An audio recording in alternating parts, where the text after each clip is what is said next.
اینجا عبدالله با گروه از شهروندان افغانستان مقیم تاجیکستان دیدار کرد. او با تأخیر به این ملاقات حاضر شد و اساساً درباره گفتگوهای صلح با طالبان حرف زد.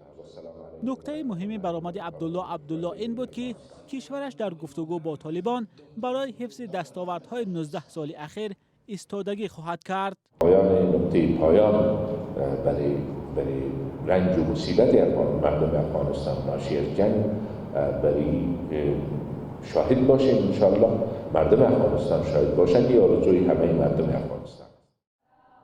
در پی آغاز گفتگوهای صلح با طالبان، بسیاری از دایره‌ها از هیئت افغانستان طلب کردند که در مسئله زنان و حق آنها به تحصیل نباید گذشت کنند. عبدالله گفت راه رسیدن به صلح در افغانستان آسان نیست و باید شیب و فرازی‌های زیادی را پس سر کند. یک مسئله پیچیده است و وقتی که سالها جنگ نزدیک 3 دهه جنگ ادامه داشته، مذاکره هم وقت گیر می باشه و ما خواستار ضایع کردن وقت در مذاکره نیستیم، اما انشالله که زودتر برسیم به اون چیزی که خواسته.